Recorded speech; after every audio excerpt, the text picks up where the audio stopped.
Hey, I'm Derek. I'm going to take a moment to show you how to winterize your Dash 6 Series by fiber.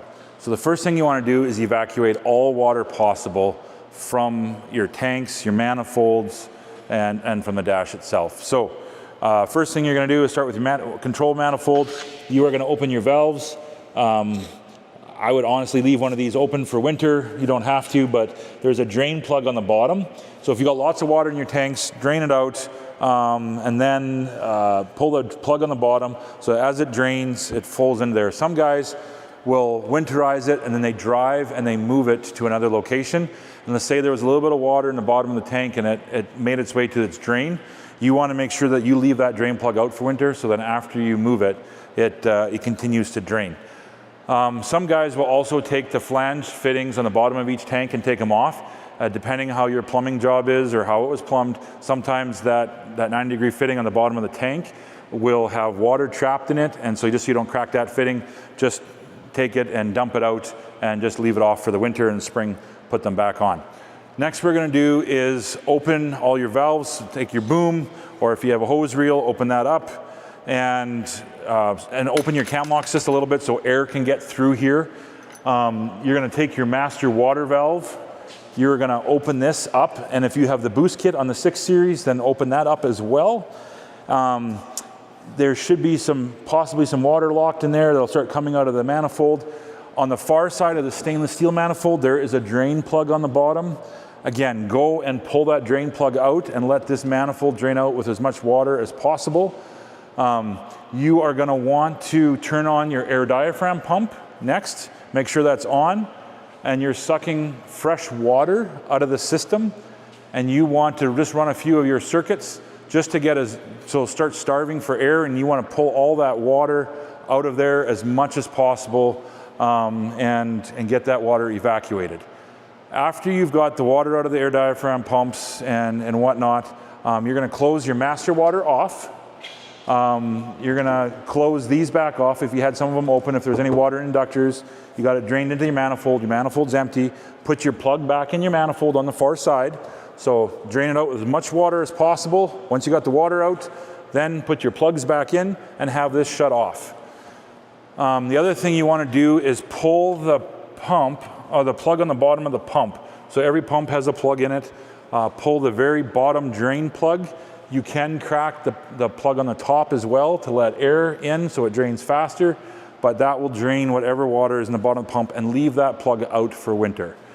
So you've got this closed up again, the master water is closed, drain plug is empty, these are all shut.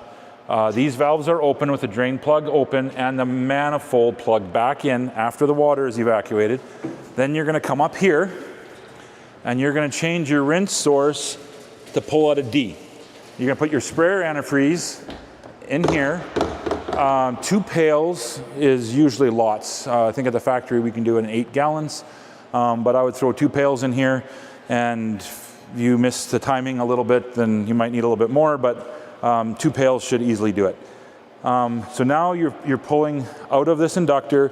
First thing I want to do is turn on your water agitate in this inductor. So now you're going to get antifreeze into your pump and going back into here.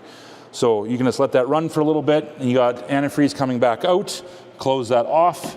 If you've got other water agitates, you're going to again come open this up. As soon as you have antifreeze coming out, you can close that off.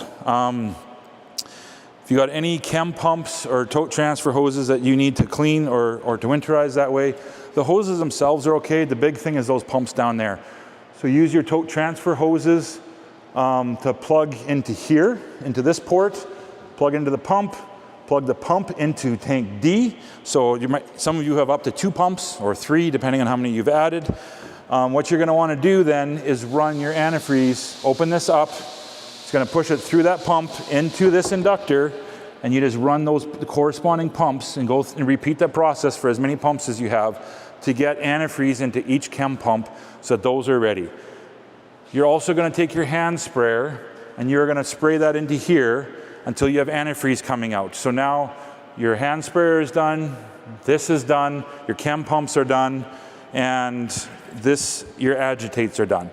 Next, after that, you're going to close all your lids and you're going to step on these foot valves until you have antifreeze coming out of each one. So start in D, run it for a bit, and then come along here and just go each one until you have antifreeze coming out of every rinse top. Last thing we're going to do, we're going to go back down to the bottom, and I'll show you the last procedure. Is so every circuit has been run with antifreeze going through it.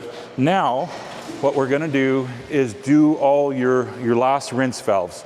So we're going to start on H, and we're going to work our way over to D. So you're going to pull H all the way down, and it's until you've got antifreeze coming out of that rinse circuit. Close it. Do S. You got antifreeze coming out. Close it. A. Close it. And then the last one is D.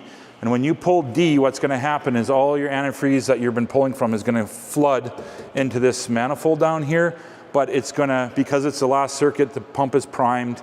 You can just pull it until you hear the pump start cavitating. It's going to be pushing through that last rinse valve and that nozzle, and it will get it in time. So do D last, and then you're done. You've got antifreeze in your manifold sitting in here for winter, all your valves. Honestly, for winter, after you're done, I like to leave all these open. So it's, yeah, you always want to store valves open or partway open.